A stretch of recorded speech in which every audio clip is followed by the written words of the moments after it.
Hello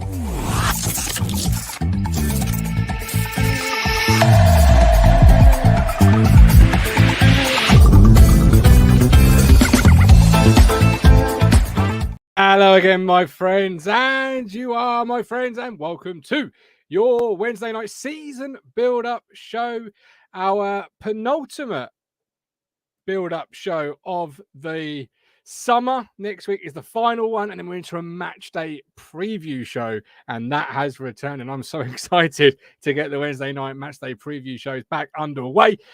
But last night we had our instant match reaction show to the West Ham friendly. If you haven't seen it, although nearly 2,000 people have seen it already, so for a pre-season piece of content, thank you so much. But if you haven't seen it yet, go and check it out after today's show, because Rich and the GOAT Colin Plum are in mid-season form already. That's all I'm going to say. And tonight, I think I might ban the words pre-assist, technical ability, and Sonny Aluko. Because I just don't want to talk about it. But yeah, go check it out. Some great content. Tonight, we have got a left back injury at Leeds. Where does that leave us? Do we move ourselves on? Plan B? What is it? Do we have one? Are we undercooked or just bubbling? How many transfers are we away?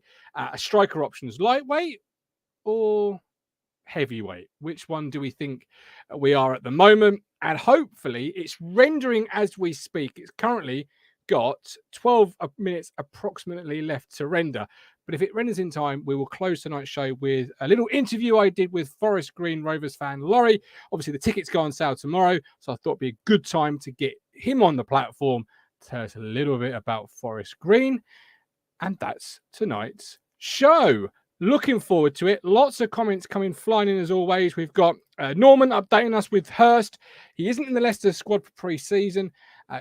Could be announcement imminent. Well, we'll keep an eye on that one, Norman. And once it goes public, live, whatever, we'll be there. We'll be covering it, as we always do every single time something happens with our football club. Mike Baker, good evening. He's half an hour early because he's got positivity coursing through his veins. He clearly didn't see last night's instant reaction show then, because you would have thought we'd lost it 8-0 and the playoffs were in tatters. We've got Anthony Steele, Nick Muller, Mike D, Stephen Parry.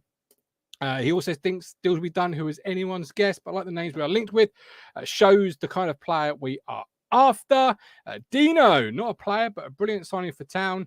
Dave Van, match day presenter. He's done a brilliant job at Cambridge United. Saw him a few times live. He supports us. And he said US there. See, you get into the US us. He'll be out of this world. He is so ... passionate and driven. There we go. Okay, looking forward to it. Welcome aboard. What was his name? Dave? Yeah, Dave. Cruncher, not long to go, everyone. We need to hit 4,000. If you haven't yet subscribed, then please do so. Now, we did have a wonderful question submitted through our social media, which I'm going to start with tonight by a chap called Richard. I won't say his full name in case he doesn't want me to. Richard, he writes, only been watching the channel for a couple of months. Well, welcome in. We love new viewers. We know there's plenty of you in the live chat, but we absolutely love it when you get involved, be that through comments or questions in the social media, live chat, or come on the show. He asks, just curious as to why the people you have on the show are on, as seems to be a core group of people that come on, or a core group of same people coming on. Well, I can answer that one. That's a good question. I like that one. So this is an Ipswich Town platform, unfiltered and live. The live chat is there, as you can see. You can write anything in it within reason. And normally it gets put on the screen because I struggle to read it as quickly as you can type it. Or you come on the show via the use of a live link to have your say in your own words. And that's normally how our contributors, the core people that you reference there, have found their way to be on the platform. They've come on, they've enjoyed it, and they've wanted to get involved a lot more. It does take a special sort of confidence and bravery. I will say that. We are a family here at Talking Town. We laugh as a family, and we fall out as a family, and we take flack as a family. You know, that is, of course, something that's fair to say. So it does take a bit of bravery to get up here and speak. So my job really is just to put two contributors together to have their say. And if nobody else gets involved, at the very least, we've got some content that's going to be listenable, I guess. So that's why. I hope that answers that question. We are looking for more voices, though, Richard, or whoever. So if you do want to get involved, let me know, as you have done there. Let's bring in one of those voices, Lewis Rapstar Robertson. That'll be with part. How do you answer that without making your head, Ben's head, Richard's head, although that doesn't need any more pumping up, twice the size? I don't know. I hope you did a good enough job. How are you, Lewis? Yeah, really good. How you doing? Good, Matt. I'm good. Obviously, I spoke to you last night on the Instant Reaction show. Matt Taylor wants Goat versus Cruncher. I don't think that's in the pipeline tonight, Matt, but it certainly was last night. I've certainly got my stack of newspapers here, just in case I need to just mind my own business, as I was told a couple of times there last night, Lewis, on my own show. How nice is that? I came on early and had a little chat about the game. And as you know, I was in the car at the time, about to drive. Kept you guys on the stereo in the car, listened to it on the way back down the A12, and it all went off after I'd finished my bit. Great entertainment, but really good to see just passionate Town fans. And do you know what? Pre-season, not pre-season, doesn't matter. It's all about opinions. And big sort of big standoff, but all between friends, all resolved. Oh yeah, no harm in that. As I said about earlier, just a family. You love, you live, you love, and you fall out as one. And I didn't expect it, and I loved it. I mean, it was great listening to them both share such passionate and forthright opinions. But we are going to not talk about the player tonight, just because it's only July, and I feel like if we talk about him from this point, it'll be all season long. I brought you in first because I've not yet mentioned our Ko-Fi 5th standards, and I just wanted to bring you in really to say thank you for all that you do in terms of the shirt giveaway that we've got on offer because of you, but also thank you for your support through the Ko-Fi and YouTube memberships that you do. It's really grateful. I know I'm really grateful that you do that. Could you tell people at home maybe why you do that? What about the platform made you think, actually, you know what, I want to support the guys and what they do? I started listening really early days in lockdown. Quite, couldn't go to games, couldn't necessarily see mates to talk about the games, and got into sort of listening to Talking Town for quite a while before I ever posted a comment. So certainly came on camera to contribute to the show, and here's what it is. It's Town fans talking about Ipswich, and the way I see it, and this has certainly evolved over my time being involved, is that I go to games now, I bump into people that maybe I don't necessarily know too well. I sort of only know through this platform, and actually you start to become mates with people. We've all got that common cause. We all support Ipswich Town, all want the best for Ipswich Town. We've had to put up with a lot of hardship over the years, but we're united. And I think I see it personally as, do you know what? I could go to the pub and have a chat with my mates, and certainly the price of beer, and I work in London, and even going for a quick beer after work this evening, it's like £7 a pint. It's extortionate. And the way I see it is, do you know what? I find it entertainment. I find it value for money, and I get far more hours worth of enjoyment per month by listening to Talking Town, whether that be on a run, in the car on the way home. Like last night, I certainly got my value for money last night with Rich and the Goat. And I just see it as, you know what, if I went to the cinema, I'd expect to pay X amount for a ticket for a film for 2 hours. Like I say, I get far more for my money than a 2-hour film. And it's good, honest people. We might not always agree with each other, and when I'm never on the show, I'll listen to other people's points of view, and quite often I find myself agreeing, but there's certainly times when I disagree with people. But do you know what?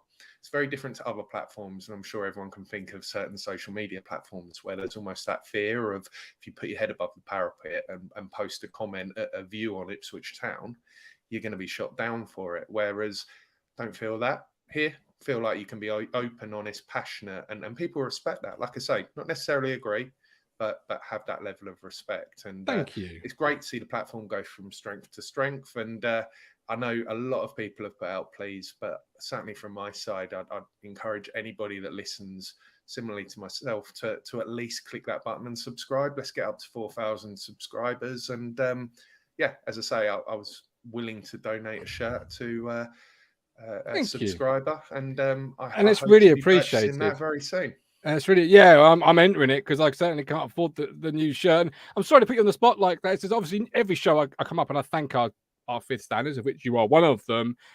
And sometimes it just feels like, people, here we go. So I'll go and make a cup of tea or have a drink. So I just thought I'd ask somebody who's actually a part of the fifth stand crew as to why, because I'm selling my own goods. So what made you do it? And I really appreciate that. And as Cruncher says, TT brings the fire, and fence sitting is not allowed. I do not like fence sitting. You get splinters that way. We don't allow it on the platform. Now your opinion to the mast. Be proud and be brave with that opinion. Before I go ahead and bring in the Milktray man in, who's never short of an opinion, who's never short of bravery, who's never short of rocking the boat. But he promises, ladies and gentlemen, tonight he's on his best behavior of positivity, love, and happiness. I think that's probably going to end by about 20 minutes into the show, if I'm honest. But we'll see how he gets on. It is July. Last night, you were at the game. We mentioned a few players on the instant reaction show. But one player that stood out that perhaps hasn't been spoken about yet, one player that impressed you for whatever reason, could be fitness, ability, tenaciousness, whatever it was. So a player that last night people should be sort of waking up to a little bit in as the season approaches? I briefly mentioned him and referenced that he should have scored, but I certainly think that Freddie Ladapo offers us something that we haven't had. I know we're going to come on and we're going to talk about the forward players and have we necessarily got enough in that area. I'm not saying we have, but I was quite impressed with Ladapo. I thought his movement was, his running and his movement off the ball was far better than I'd expected. I knew he was a bit of a kind of 6-yard box striker, decent finisher, kind of Johnny on the spot. But it was actually his kind of build-up and link-up play as well. He brought others into the game, got us up the pitch. And I think there's something there we can work with. And I know you guys were chatting about what you'd expect as output from Ladapo in terms of goals. I think it was Lee Anderson said, he could see 15 goals from Ladapo. I'd agree with that based off what I saw, because we're not going to be up against players like Zuma, Cresswell. We're not going to be up against that kind of player in League One. So I was really impressed with Ladapo. I think there's certainly there. I think he's only going to get better. And from what we've heard from the Rotherham supporters and that, he had a few troubles there. I kind of see him as one of those players that, with the type of fan base we have, we can create that environment where he can really flourish. And I can see him being quite popular. And I think, players react differently, don't they? Some need a bit of a kick up the backside, some need an arm around the shoulder. And it may just be needs that arm around the shoulder and fans singing his name. A few goals early on might do that. And, we're probably going to talk about an outgoing striker who just didn't manage to find his feet at the beginning of last season, get that goal. Well, he did score early on. That was one of his only goals, but he didn't kick on from there, and it never really took off for him for a number of reasons that have been covered and we may cover tonight. But I really feel with Ladapo, like I say, I was impressed. I think there's something to work with there, and I think people will enjoy watching it. Okay, perfect actual sort of segue, because one of the talking points is our striker options. Are we lightweight or are we heavyweight? You mentioned Ladapo. Obviously, he's joined at the moment with Joe Pigott, still at the football club. We understand he won't be, even as early as by somebody watching this on Catch Up tomorrow. Who knows? But at the moment, he is. Tyrese John Jules, Caden Jackson. You could throw Connor Chaplin maybe in there, but I think I'd leave him out of that conversation just for this purpose. So I'm interested that you mentioned Ladapo, who I also like. But let's bring in Milktray Man, and let's kick that conversation up. The Milktray Man, Ben Adams. You know when you're gonna go break up from a girlfriend, right? The man with analogies. Thousands and thousands. How are you, first and foremost? Because you want to be positive, you want to be upbeat. It's July. The sun is here.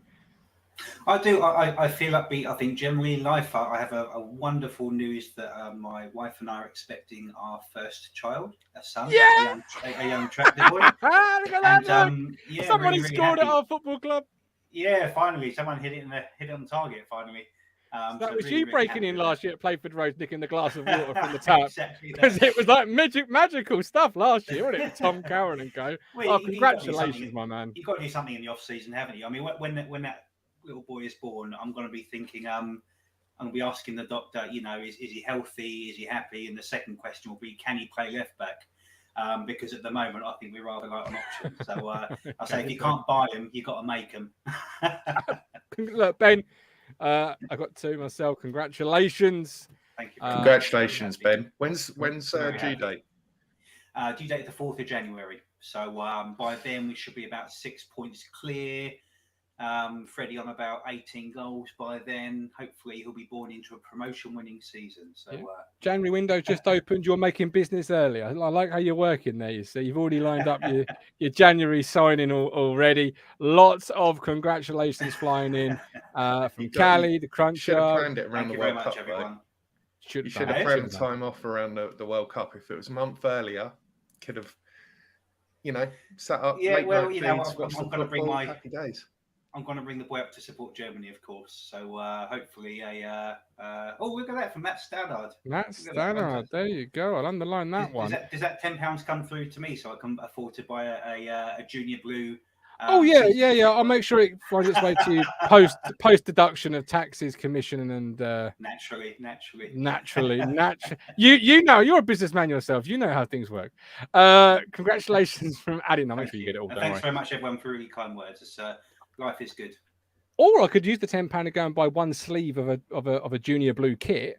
I mean, that is if we could over the course of the year just get £10 donations and get one sleeve this month, another sleeve, and just get someone to sew it all together for us. Who knows? Yeah. No, I'll make sure you get it all. I promise.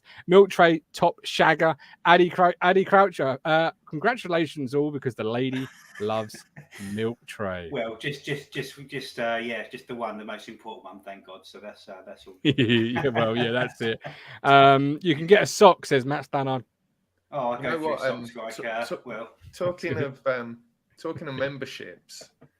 My daughter was born during the pandemic, so I couldn't register the birth for a couple of months. So she was actually signed up as an ITFC foal before the birth was even registered, or her name was registered. Sorry. Oh, look at that. Wow, that's incredible. Priorities. Absolutely. You've got to have priorities in life. That's why my son hasn't yet been registered, because I don't want to put that on him, to be honest with you. It's been a miserable 20-odd years, isn't it? Let's be real. We're hoping that all turns around, but I do like how you did that early doors, Lewis. So you're much better than I am. You're much more organised, I think is the word. Talking of organisation, our striking options, gentlemen. How are we? Are we heavyweight or lightweight? Are we a bit powder puff? We've got Freddie Ladapo, Tyrese John Jules, Caden Jackson, Joe Piggott, still at the football club, as I mentioned, but may not be by the time people watch this on catch up. Ben, Lewis mentioned Ladapo. Are we lightweight or heavyweight at the moment? For me, a little bit lightweight still, I think. I think with Simpson and certainly the news just, I think, a little while ago about Selena probably going to Stoke, although who knows where that will go. He might even end up with us. I still do think we're a bit lightweight. With Piggott, so it's Piggott gone, Simpson almost certainly won't be playing, and Selena, who does contribute, a little handful of goals. I think we're a bit lightweight. I still think we need an out-and-out striker. I just read the McKinley's interview that this is that dead point in the season, but there's a lot of work going on behind the scenes. You've got to think sensible people behind the scenes that we are looking for an out-and-out striker, and we're ready to pay the money. We were ready to pay the money for the Leeds lad until he got True. He might be staying at Leeds now that they're left back's got injured. We wanted to pay it for Selena, so the money's there, and there's no question there. But for me, if there's one single position we need to fill, it's a striker, because I think what we have now is it's probably, you could say, is a good League One forward line, but we're not looking for that. We're looking for strikers to get us promoted into the Championship, and kind of taking a little bit out of what was said yesterday in the pod with Crunch, which is you're not worrying about a year or two or development of players. It's now. It's this year. Whatever it costs. The price tag of a striker is not how much they cost. It's how much is it worth getting out of this league. It's a different kind of question, but the same kind of question. How much is getting out of this godforsaken league worth? For me, it's worth everything you can possibly pay. That's kind of where I'm at with it. I agree with you, and it's now becoming a running theme and joke among the town fans of, like, so for example, John here in the chat, who's tongue in cheek said, "Oh shit, trade him in near 2 million out and out loan striker," because that's already comes down to free transfers or fees. I think that's common. I think that's human beings though, to a point. Like even in the budgie world, if you go a bird for free, or offer them a bird for 200 quid. They're more likely to take the 200 quid bird because they think there must be something a little bit wrong with the free one, or the £200 one must be £200 because it's got some sort of, super genetic thing in. It might just be the same bird, but that's with players as well a little bit. Throw the dapper on a free, but had we paid $500,000 to $1 million for him, I think some would be looking at him a little bit differently. George Hurst has been mentioned in the press. Ben has played in the Championship recently. We played 4 starts out of 31. This 2021 season, he's 23. He's not got a lot of goals to his name. Does he excite you? No, I think only because of the level he plays at. And I say plays, the level he part-time plays at. For me, maybe not. But then again, a very good point was raised yesterday, actually. I was thinking about it at work today, which is we're League One. We're not going to attract somebody who scored 28 goals last year unless it's from the league below us. Or True. We can convince someone from the League One. He did get 13 last year in League One out of 27 starts, but that's still that's still on Bond level if you look at it as a body of work. Yeah, and what a lot of people want, there's not a lot of, I would say, massive movement to have Bonds be retained. Take out the fact that he's an Ipswich boy and he had a good 9 weeks. There's not, when he was, QPR are going to keep him, I didn't see a massive furrow from the fan base saying, this is crazy, we've got to get him. And he scored as many as he has. So I'll be honest with you, I actually don't know the answer. I suppose I have to put my trust in McKenna. I don't think there's been a season for years where I've had this much trust or faith in a manager. So for what I don't see on the pitch, my hope is that he will make up the rest. He will take what we have that's good and make it better. So I'm kind of being assuaged from the lack of what I would say the kind of marquee signings we need. Maybe marquee is too much of a loaded word. The signings we need, but I do trust the system behind the signings that we have. For me, I think that's why I have a bit more optimism of the season coming. It's probably more the manager than the players, whereas last year it was the players, not the manager. You mentioned before, yeah, absolutely makes sense. And I think you hesitated on the word marquee. I'm actually going to focus on that word because I think you're on the right line there. And Mike Baker says Marcus Stewart, they've improved, splashed the cash on a quality striker, and that's the edge you need. And Lewis, before we went live, we were talking about yourself at Portman Road, and you talked about that kit and how it sort of came through to you and reminded you of the promotion years, the Marcus Stewart years. That was a striker you spent money on and it tipped you over the edge. Is that what this squad is missing? That tip you over, streets ahead striker that's going to get you the goals that Marcus got us back then? Yeah, I mean, that's the easy answer is yes, of course. They're difficult to come by, though, as we found. I think what we are lacking currently is an alternative option. So Jackson's strength, and I know Ben isn't a massive fan of Caden Jackson, which is absolutely fair enough. But Caden Jackson is a get the ball in behind. And he did that last night. It was get the ball in behind, Jackson's pace, But for me, drifts too far wide. He was getting in behind, but he was at such an acute angle. And we had no one steaming into the box to get up in support. So it ended up getting laid back and then crossed in or played out to the edge of the box. Ladapo is a getting behind striker. John Jules played on the left, so it's difficult to judge him based on last night. He was neat and tidy, didn't really get an opportunity to get in behind as such. Yeah. But for me, I think what we need is that bruiser or somebody who's going to stand up to League One defenders when we're up against it away from home on a Tuesday night and give as good as they get and you could just see at the Jason moment. Norwood.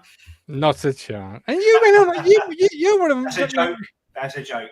Because you're one of Norwood's biggest sort of critics at one point. A name that has been mentioned, Lewis, tonight, from what I can see in the chat, is Jerry Yates. Fantastic name for a footballer, Jerry Yates. 25. It's just as common as you can get in it. Jerry. Oh, everyone knows Jerry. Yeah, Jerry round the block. Oh, Jerry Yates. Yeah. He had a good season. What, year before last in League One with Blackpool? This is it. Yeah, 25. Born in 96. 23 starts last year. 8 goals for Blackpool. 21. Not last year. The 21-20. That is last year, isn't it? Yeah. The 21-22 season. I'm confusing myself with years. The year before, 44 starts, 21 goals. So comparing that to what I asked Ben about George Hurst, does he excite you a little bit? If that is a solid link.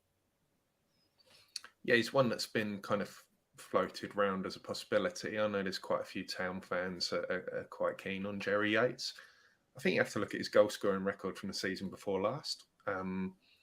In a Blackpool team that came through late and made a bit of a promotion charge, but he would have played in some of those games earlier on in the season when they took a little while to come together, didn't they? I'm not going to use the G word, but, we spent most of last season going, look at what Blackpool did the year before. We could go on a run like that. Now, obviously, it didn't play out quite like that. The season panned out differently in terms of League One in general. But Jerry Yates got goals, and a 1-2 ratio isn't bad going, And I think what last night even showed is our strikers are going to get chances. The way we play, the way we are looking to take teams on the front foot, our strikers will get chances off the back of that. So I do think we need an alternative option to that pacey, quick striker. I think we need a bit more of a focal point who is going to play in between the goalposts. So they're not going to be drifting out wide into channels. They're going to be making runs. Because how often did we see last season, even under McKenna, we would play decent football, get down the flank, knock the ball in, defender would be stood in the 6-yard box, none of our strikers around him, they'd clear it. It happens time and time again. We need someone who's going to be nipping in near post, throwing their body in, getting a touch. And I'm not saying Norwood was the answer. I'm not saying we should have kept James Norwood, but a player of that ilk who would play in around those areas, which is why James Norwood had a fairly decent goal score in return for us. Just couldn't stay fit, really. Stephen, good to have you back. You've spent £300 on your wife's laptop to come on the show. So every time I see your face in the VIP room, I will put you on to make sure you spend that money wisely. Spread it around. Spread the love around. Always good too. How are you? So what's on your mind? Right. Lightweight or heavyweight for you, our striking options? To be fair, you could argue it's lighter. But if we went into the first game now, I'd be more confident than the first game last season. I think as a team, we're a better team now than we were last season. Yeah. Not in depth, but a better 11 than we were at the end of last season or the beginning of last season. With Greg Lee coming in, he gives us that little bit more pace and dynamism down the left. Ball's a bit more strength in the middle, And Ladapo can do the business. Obviously, he can't do the business on his own, so that's why we're still looking for extra options. Tyrese John Jules, I think he could play as a number 10 as well as a number 9 if needs be, which gives us that option that we've got that replacement for Aluko or Selena already, Aluko or Chaplin already in the building if Selena doesn't pan out. I'm not saying that we don't look for anybody else. We don't get Selena or anybody else, but I'm saying there's options there that we've got now. Even Edwards could play that left-hand side attacking central midfield if needed. We've got options now that we either didn't use or we didn't have last season. And I do think we need 2 or 3 more. I think we need a striker, a left wing back, and probably a number 10 as a bonus. I'd focus on the left wing back and the striker. But, like I said, if they turn around tomorrow and said, well, you can have Selena, fine, take it. Or if somebody else in that position, because Selena's not the only attacking central midfielder in the world. There's plenty of other players who can do the job.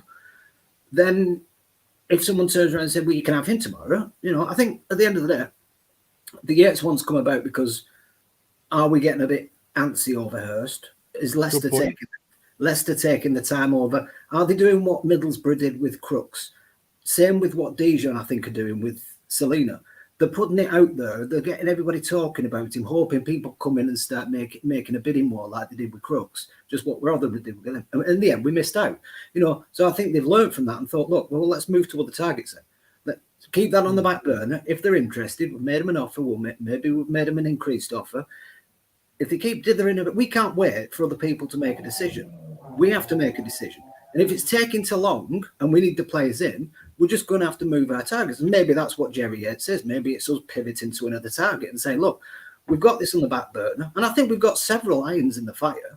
I think the club's got probably loads we just don't know about them yet. Because some of the clubs will leak it out like Rotherham did with Crooks, like I think Dijon's done with Selena. Some of the teams won't, and it's all a matter of like, spinning players. You know what I mean? Once you've got one on the go, you get another one on the go, and then you go back to the first one, see how that's doing. And if it falls off, you just say, well, bugger it, we'll move on to the next one. And I think that's how it's going to work. I think we'll get those deals done, and I think we'll be in a much better position. We may actually play 2 or 3 games with the team we've got while the deals get done. We might get 1 or 2 in before the start of the season. Will they be up to speed? I don't know, probably not. But we've got to remember also, at the end of the day, last season, we didn't get Walton until back end of August. Didn't get Morsey till back end of August. A lot of our main deals, big deals, weren't done. We'd played like 10 games before we got them in. You know what I mean? Morsey came in with a suspension. So there was a lot of games that we'd missed before we got our main deals done. So I'm glad we're in a better position than we were last time. I was hearing people saying the team looks a lot fitter. The team looks a lot, patterns of play were a lot better. But I wasn't at the game, but I heard people saying it. And, I have to take for granted what people said. I agree with what Colin said. I agree Aluko is a great player. I just have doubts he could do it for 46 games. If he can prove that to me, go for it. Yeah. That's why I think we need another option. I think Tyrese John Jules could be that option, another option at number 10. I don't know. But it's nice to have options. I'd rather have options than none. And I think we are in a better place now than we were at the start of last season. You mentioned, you think the deals are going to get done. Ben, speed of transfers, obviously, Leif Davis Leeds, we did put a bid in for. Their number 1 left back's now got an injury, ruled out for 6 weeks, I believe. Yeah. Last year, we chased Sonny Bradley and didn't get him. We chased Crooks, didn't get him. Do we have to move on quicker than we did maybe last year, as sort of Steve's suggesting here with Yates and Hurst? When do you abandon a deal, do you think, at some point? Because take Leif Davis, for example. 6 weeks the left back's out for. They will have to replace him. How long is that going to take? When do you go, we're moving on? In truth, I don't think maybe we don't even have the luxury of moving on quickly to other players, because every single team is doing this. And I think what Ashton said is right. This is that dead point before the pre-season. I think what he says is very, very true, actually, because I think we are in a better position now than the beginning of last year. And I will still maintain it was those first 10, 11 games last year that cost us doing anything that season. We were we were swimming with a 50 kilogram weight on our ankle the whole season after that. So we are in a better position than we are. What I would say is that we are not in a better position now than at the end of last season. And that's the little bit that worries me. Because you could say, objectively, we've lost, say, a Norwood who scores goals, although I'm quite happy he's gone. He scored goals. We have lost Selena, who will not be coming back. So we have lost players that we had last year that did in our own way contribute very well to the team. So I would actually argue we're in a ever so slightly, and by a hair's width, weaker than the end of last season. And what we ended up with at the end of last season was not good enough.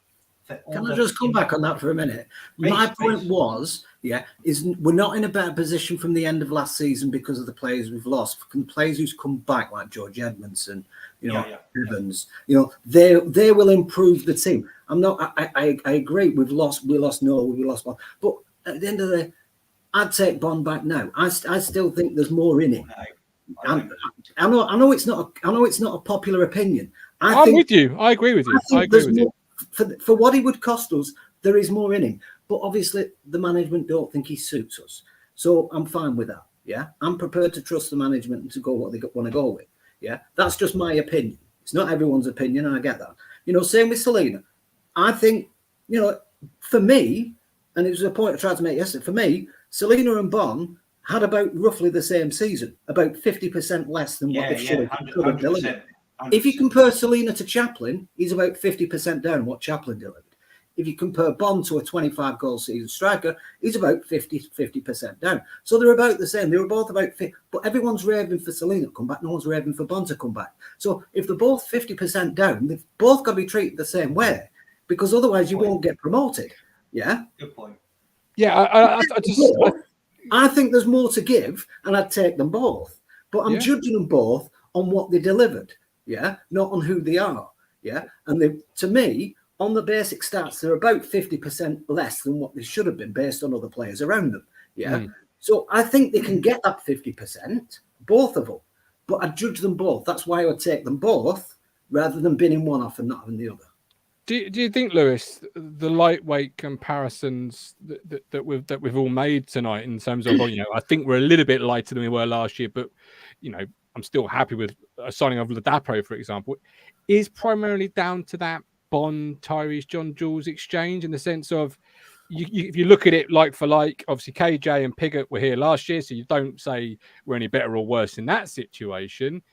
For me, Ladapo is better than Norwood, but is Tyrese John Jules better than Macaulay Bond? Right now, I can't say yes, which is where it sort of becomes that: are we stronger or not there? But I don't think any of us can say at this stage. So it's a really difficult question to answer. Which is why I think you say you're lightweight, right? Because you're looking at it, and you think, well, we can't answer that. It's. But you can, because in 10 games you could have 5 goals, and then we're top heavy. It could be Louis Barry. But it's also the type of. But he's player, not going to be. It? No, I know he's not going to be. I don't want him to be, Stephen. To me, I think the people are going to. I think Kelly made a point before, like Caden Jackson, and because I like when Caden Jackson played them 3 games towards the end of the season. Ben loves him. He looked phenomenal. He looked a completely different player, and then he got injured, and we went, oh shit. Our season could have changed if he hadn't got injured. We don't realise how much of an effect he was having. How many years does he have to do the same thing? Hang on. I agree. I agree, Ben. But there's got to come a couple of goals. God. If you're going to talk about Caden Jackson, I've got to bring up what Tim said earlier. Caden Jackson is Tim's early shout for Player of the Year. Ben, I'll let you go. It wouldn't surprise Stephen. No, it wouldn't. All right, Stephen. Ben, I think he could surprise a lot of people this year. At the end, if he can stay fit, and I'm saying again, it's a big if. Yes, I'm his biggest fan. But if he can stay, it depends what he does, doesn't it? If he can stay fit and show what he did in them 3 games, and get into the side over the season, he could do some damage. And all I'm saying is, we all say, well, we're weaker, we know it. Well, Norwood was no different than Caden Jackson. He was about as effective as a cat flap because half the time he was injured. We're not that weaker without Norwood because Norwood was never fit.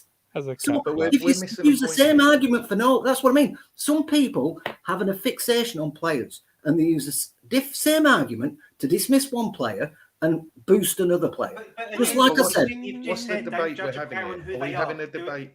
Are we having a debate about individuals? Hang on, too many voices. Hang on. What I'm saying, I'm not causing an argument. I'm just saying what I'm saying is like you've got to judge everybody for themselves.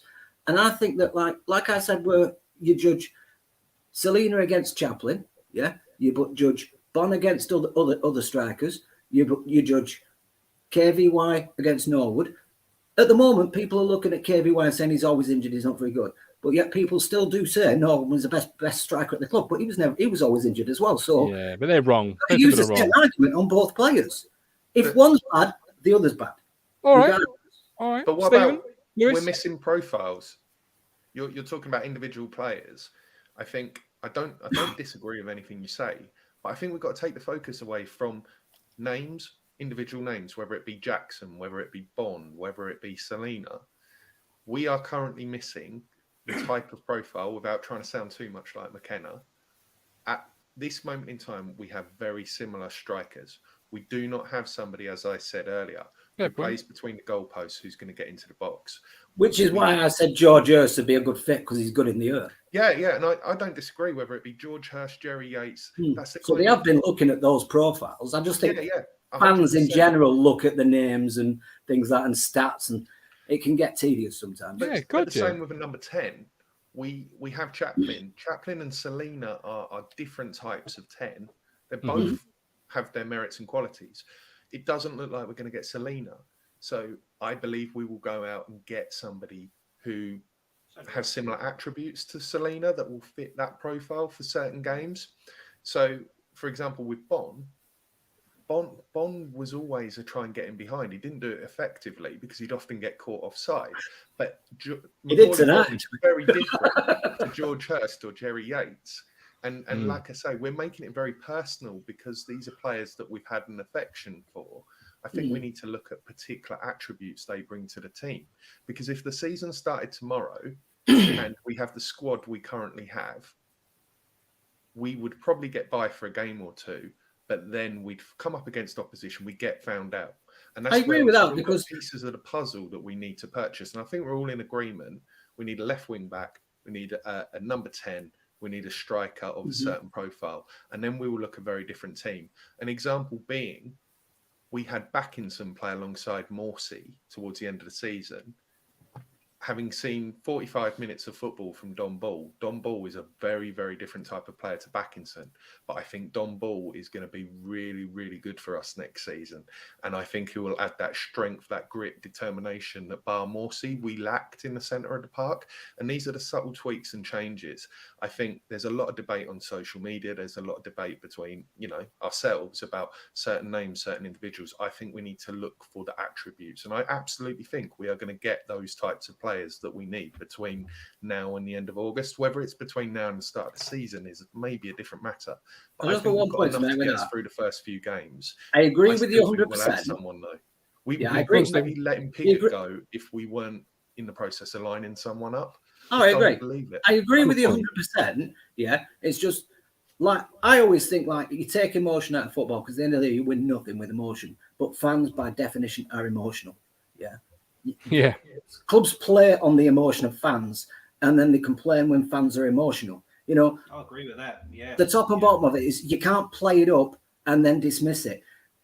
That's what happens when you talk about players. They will talk about the passion of players, the emotion of players, because that's the way fans look at football. That's why I'm happy to trust Mark Ashton and Kieran McKenna to do the deals, and I'll just go, yeah, because all the free deals they've done, I've been well happy with. Yeah, so if I've been happy with the free deals, I trust them on the pay deals.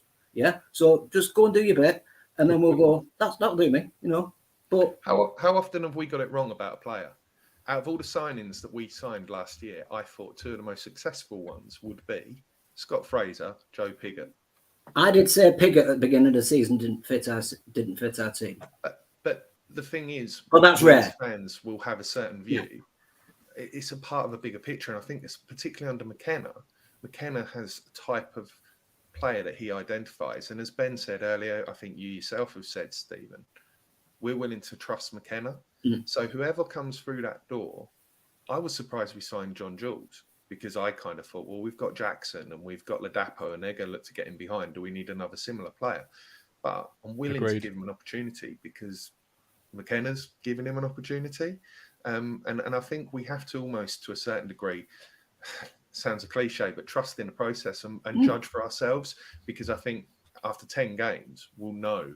Just back who comes in. There'll be a player, and Martin asked a question earlier, there'll be a player we are not talking about who comes in and has a storming season, in the same way as we weren't discussing JD as a regular this time last July.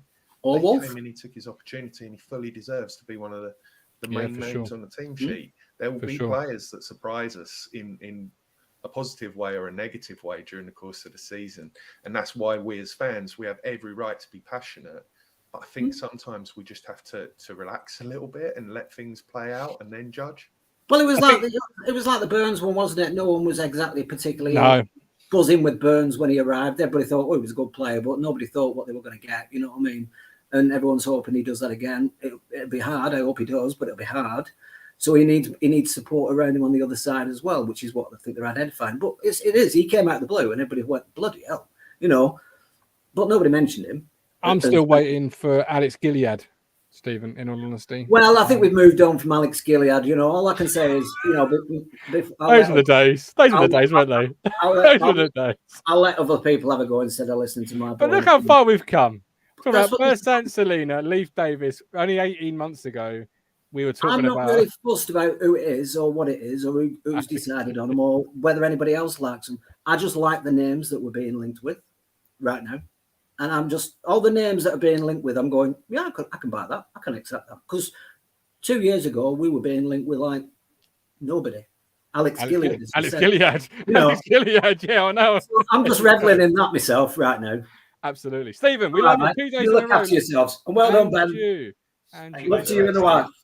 There you go. There you go. Well done, he says. It's not often a man gets a well done, but well done, Ben. We're all proud of you. We're all very proud of you. I bet it was. There's 2 questions coming in from the chat. Going to come to those very shortly. But first of all, quick word from our partners. Ipswich Buses, your local bus company. Don't get stuck in traffic. Ditch the car. Go green. Go contactless. Go Ipswich Buses. Fares available from £2.20 return, a fantastic price and a fantastic service. Ipswich Buses, proud to partner with Talking Town. First question, we've got 2 questions and I'll play the Forest Green Rovers interview. We are already 46 minutes into the show. Where has time gone this evening? First of all, Lewis, come to you. Danny O'Arnold, Kieran McKenna. Is Bobby Robertson / Alf Ramsey 2.0 correct or far too much on shoulders at this point? Far too much on shoulders. He's come in. He's done a really good job. He's got us all excited. I think what he has managed to do is give us an identity. So all of these conversations that we're having about who should play in the 10, how we should play, there's a clear identity. And I saw that last night.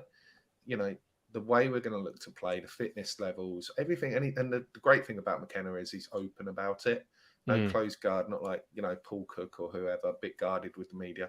Kieran McKenna will happily talk about football and explain it to us as supporters and show us that level of respect. But, I mean, I dread to think what Colin's saying in the background. I don't think we can compare him to the greats like. Oh no, he agrees. He agrees. Yeah. What? Sorry. He agrees. Rubbish. He agrees. Rubbish. Totally agree. There you go. Look, he's totally agree. Well, I'm going to put my neck on the line. I disagree at this moment in time. Do we hope he ends up being taking us to where we want to get to? 100%. Does he have my support? 100%. Do I think he's an exciting appointment? And did I at the time? Yeah. And I've been nothing but impressed by McKenna. He has mine, and I think everybody's full support. But look, I can't speak for you guys. I think we're all of a similar age. We missed out on the great days of Sir Bobby and Sir Alf and everything that came with that. And I just think it would be a bit premature. Look, McKenna's had 6 months in first 23 games. 23 games. I've got a car analogy, by the way. Go for it. Yes, Ben. We love a good car analogy. Comparing McKenna to the, I can't even put them in the same sentence yet through respect. Although I am a fan of McKenna and I'm very excited by him, you cannot mention him in the same breath. McKenna is like, okay, you have a nice new shiny red Ford Focus on your drivers, brand new, 2.5 VTEC engine, great mileage, looks pretty, great paintwork. Oh, it's just like a Ferrari, isn't it? No, it fucking isn't, but it's quite good. Well, Bobby Robson and Sir Alf were the Ferraris of this club. They were the best of the best. These were managers that won UEFA Cups and FA Cups and leagues. This is a guy who's played 23 games and we've seen a slight improvement on the play in League One and we finished 11th. We actually finished lower with him in charge. So I'm being objective. You cannot put them in the same bracket. Does he have the potential to be? Every manager has the potential to be if they win enough games, but he hasn't done it yet. And I don't go based on potential. I've seen 20 years of it piss down the drain. I go on results. So this is going back to what Stephen earlier said. If McKenna's going to get us promoted to the championship, okay, maybe we can start talking on that same kind of sentence and paragraph. If McKenna blows through the championship and gets us to the Premier League, maybe we can actually mention him in the same sort of space as George Burley. If he then gets us into Europe, okay, then we can bring in Sir Bobby and Sir Alf. Until that happens, do not mention them in the same sentence. Like they are worlds apart. And that's not a criticism of McKenna, by the way. That's absolutely not. That's a respect for them. The tests for McKenna will come when we hit bad form. You know, yes, things didn't go as planned. We didn't make the playoffs, but there was still that goodwill. And everybody was saying, oh, you know, we made too many signings last summer. We had the bad start. You know, I'm not saying that gave him a free ride. It absolutely didn't. And he earned the respect and the praise that he got for the 6 months. But the test will come when we drop points that we're not expected to drop, and we go on a bit of a run, and everyone gets a bit shaky because of last year and the 20 odd years that have gone before that. That's going to be the first test of Kieran McKenna, you know. And do I think he'll come through tests? Of course, yeah, I absolutely back him with his pedigree. But he knows that. If Kieran McKenna was here on the show right now, he would be open enough to admit he is not going to have it all his own way. We are not going to have it all our own way. We've been in League One for too long now to expect, regardless of how well we look in pre-season, the signings, the optimism. You know, Mark Ashley and Kieran McKenna, they know it's going to be tough.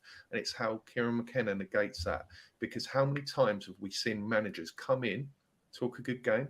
Think back to Paul Lambert. He came in, he got the crowd on side, said all the right things, all the tried to play a style of football. Bought pints.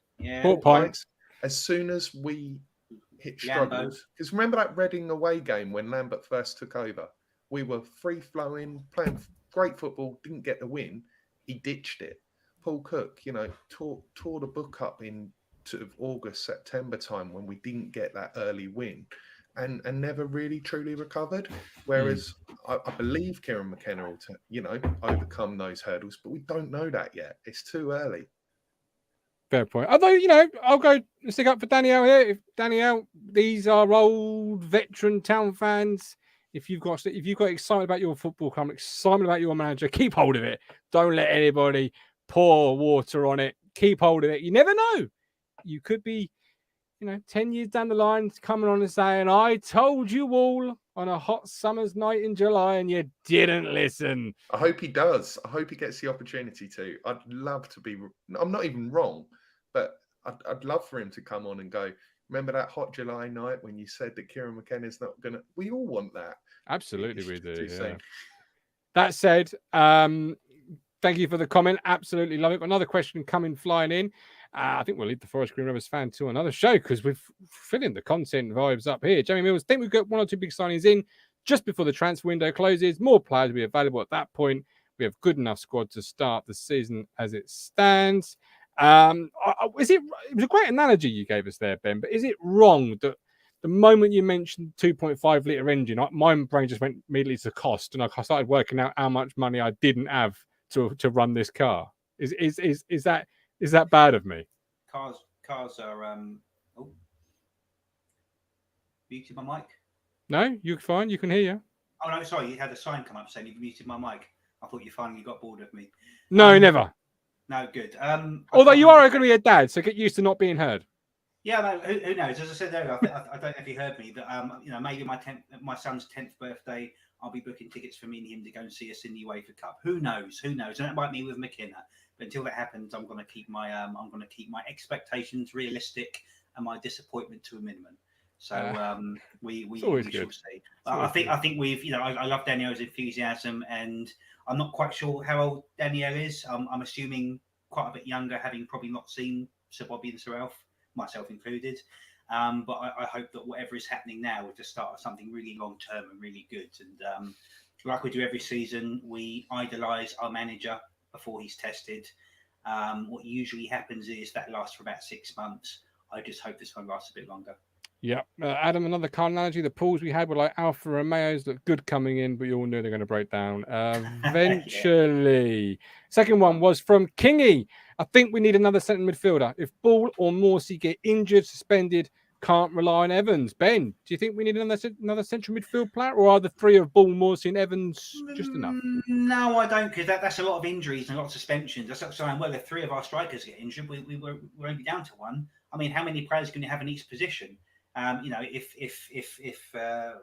Luco, if Chaplin, if oh God, the brain's gone. It's too hot. Ponytail, player of the season. Go on. Burns. If he gets injured, who have you got to replace him? you can only have so many players in the squad. Morty will get suspended rather than injured, but he's quite fit. Ball, for what I understand, is a fit player and plays a lot of games. What if the player who replaces Ball and Morty gets injured? Well, what we're going to do then? I think you need three. I think you need two, maximum three players in every position, apart from your strike force that you will always need to rotate. So, for me, Evans is enough because I rate Evans. Actually, I like him. I know he gets a lot of shit, but I like him. That's fair enough. Good last night, considering how long he's been out. Lee Evans did all right last night. Long time.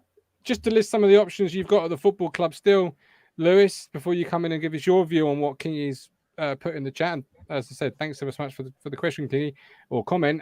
You've got Raheem the Dream, Player of the Year, Harper, El Miz, Humphreys. I forgot about him. So you've got some younger players knocking that door down, but is it enough for you, or are you with Kingy? Actually, one more would really make you feel confident or comfortable. I think a decision is going to be made on El Mazzuni and Harper. I wouldn't be surprised if either or both move on. If both move on, absolutely. I think we need another centre midfielder. Humphreys, great talent. Really excited to see how he develops. But I think that's quite a key position, that centre midfield too. And I just think that when Humphreys gets minutes, it could more likely be in one of the number 10 roles. Less pressure on him in those roles, less responsibility defensively. So I would say at the moment, with Harper, El Mazzuni, and obviously the three we've mentioned, that's enough for me.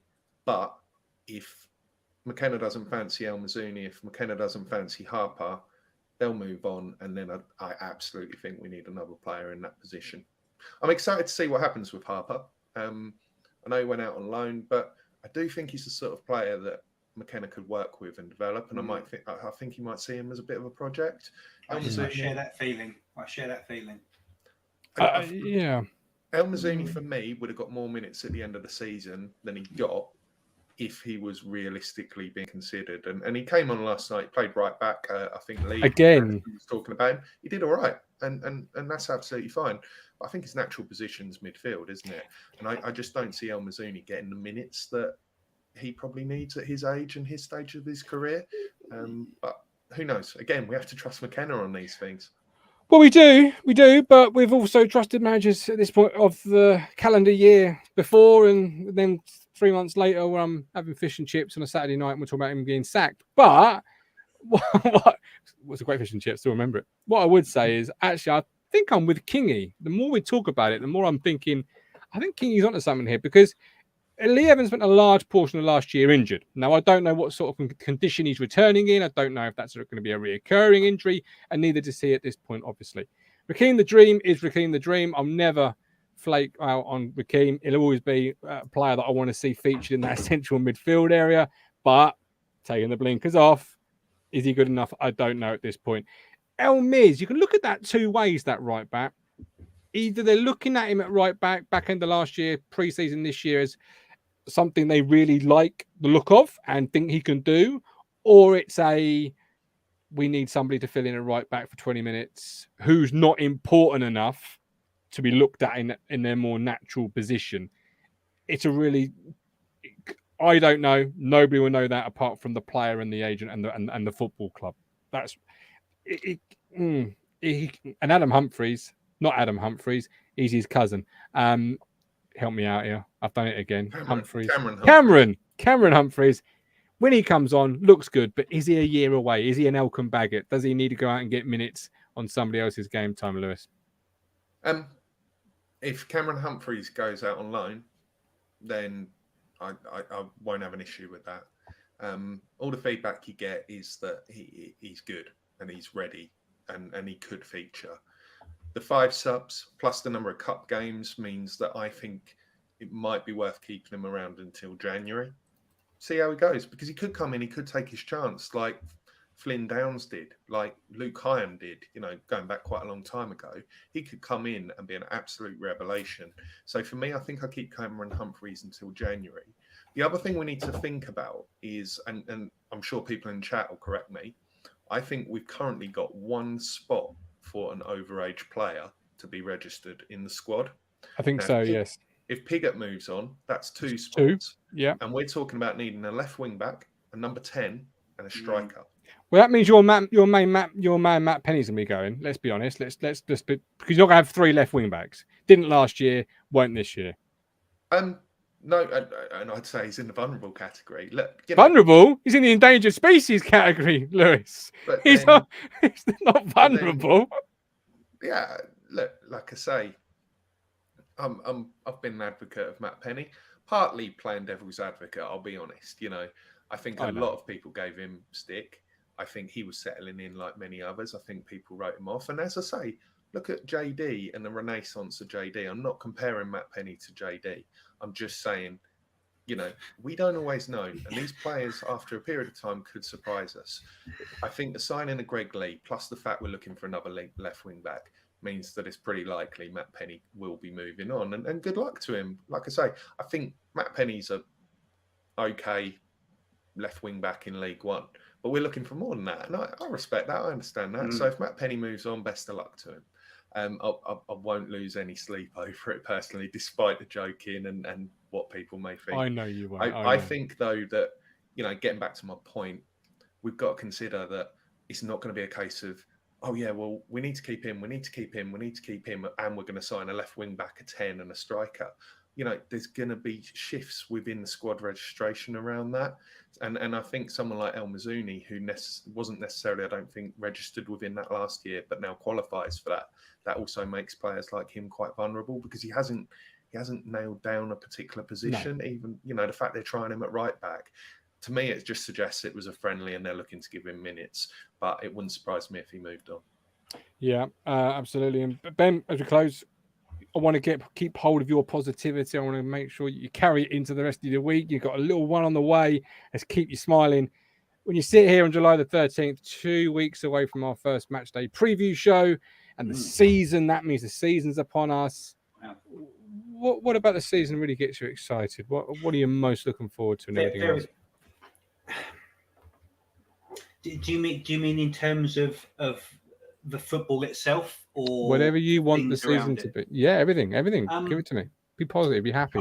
Embrace it. I cut football down into 2 things, which is the thing around the football and the football itself. I can't wait to see you guys there.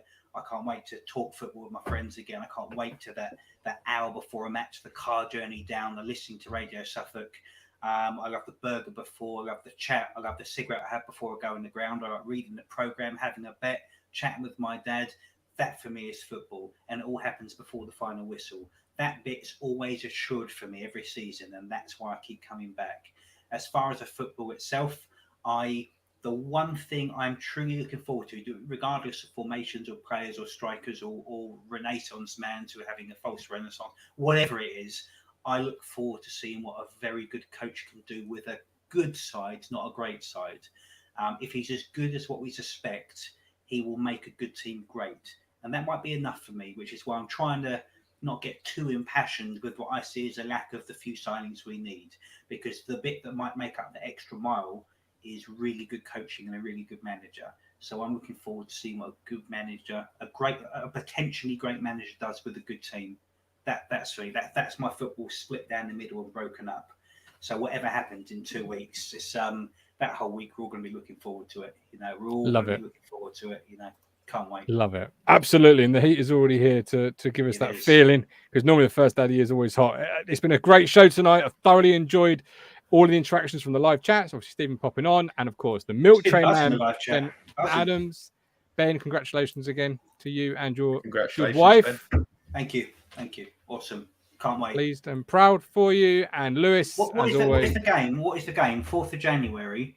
When this little boy will be due. Little boy. Lincoln away is the 2nd of January, because that was meant to be New Year's Day. That's been moved. Yeah. Oh, so he should be born by Morecambe at home. What a glamorous game for the world in. Sorry about that, boy. It could be someone really massive like Accrington or Forest Green Rovers, but no, we got Morecambe. There you go. Any names yet, Ben, on the horizon? Any or are you looking for inspiration? Yeah, Caden. Yeah. Yes, Caden. If he Nothing scores wrong with 25 that. goals this season, I'll name him Caden. How about that? Well, hang on. You know, because are you going to wait 3 months to name him? Technically, legally speaking, you can wait. I think it's 8 weeks to name a child. So if he's on the way to 25, I might just have to hold it off. Yeah. Don't forget to register him as a foal. Yes, absolutely right. Don't worry, I'm on it. Absolutely. He'll be a blue before he's a registered human being on the earth. And get him to subscribe to the platform. Please do. We are on 3,795 subscribers. We are 5 away from 3,800, closing on hopefully 4,000. Are we going to make it in 2 weeks? I don't know. These are digging deep. But you could create a Gmail account for your son and get him to sign up already. You know, honestly, the first pod he's here, I will be holding him right here and say, this is what you're born into: a lifetime of disappointment, but disappointment amongst friends.